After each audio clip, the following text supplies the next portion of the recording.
Godwin was a member of a group of thieves called the Fulcrum, along with several other members of the shorter races.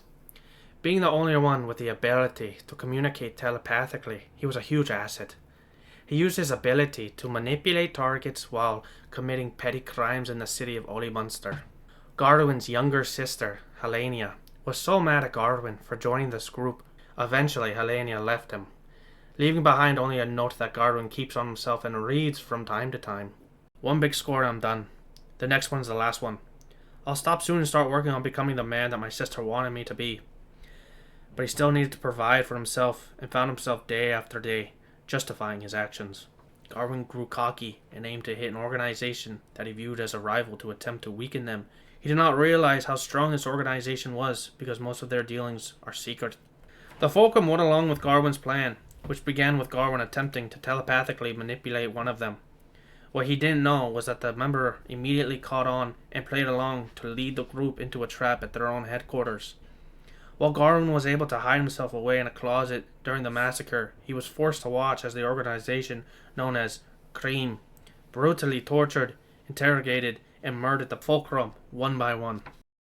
Tristan comes from humble beginnings, living on the farm with his parents and 4 sisters. He never longed for more than to find the type of love that his parents shared with each other.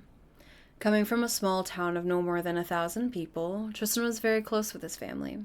His homeschool teacher mother and farmer father gave him quite a simple life.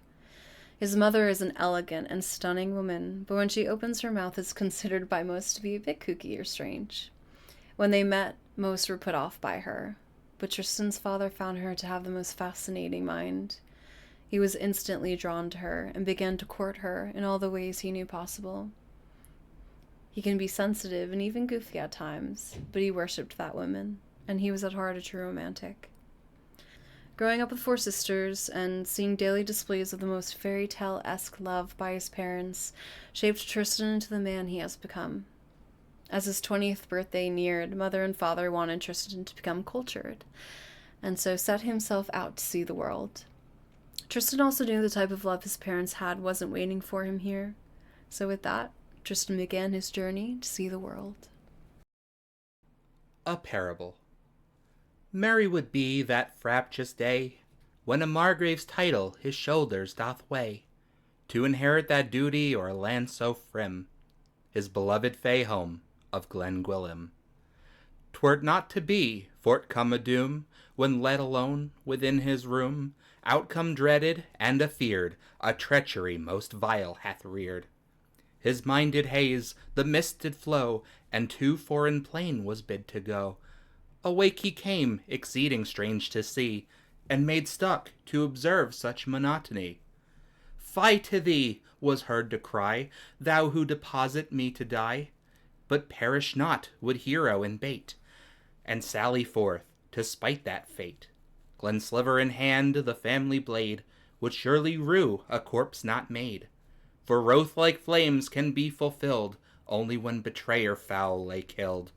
Capricious seasons come and pass, afore his birthright claimed at last. This tale unfurled, surpassed by none, was of I, absent Margrave, Sir Ruin Meadowrun. My name is Nyx Demir, and my life has been a whirlwind of loss and uncertainty. I was born to strangers, and my early memories are a bittersweet blur, fleeting moments with faces and names that now fade like shadows. My childhood took a dark turn when I was 5 after a drow claiming to be a friend of my father took me away.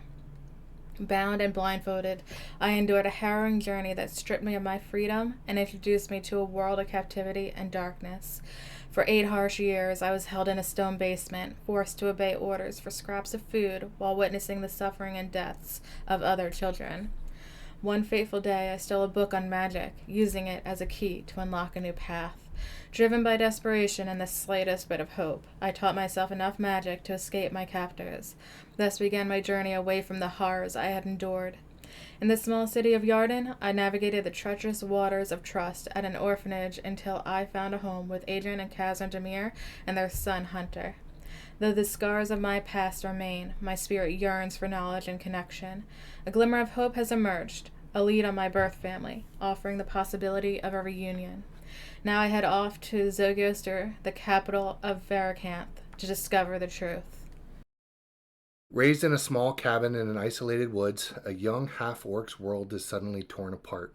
One fateful night, a small group of bandits charged in and attacked a young family. An orc mother, human father, and half-orc son. The bandits held the boy down as they brutally murdered his mother as they forced him to watch. While his mother died, he could hear his father's screams coming from another room in the cabin.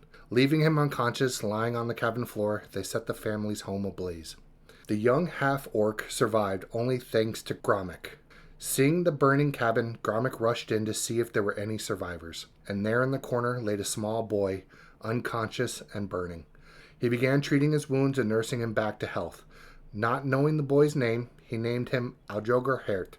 Years pass, and as Aldrogar grows, Gromik guides him on a path that will one day lead him to find justice. However, the trauma of that night continued to fuel a growing fire within Aldrogar. Seeing the uncontrollable anger and malice growing within the young Aldrogar, Gromik felt as though he had failed the boy. Seeing the boy struggle and feeling he could do no more to guide him, Gromik delivers him to the Temple of Rak. As he grew stronger, he joined the priest's cause, becoming the Hand of Rak, dispensing the god's justice for those the temple priest deemed worthy. But after years of service, and driven by his own need to discover what happened that fateful night, Aldrogar leaves the temple to find those responsible for his parents' deaths and deliver them to Rak for judgment.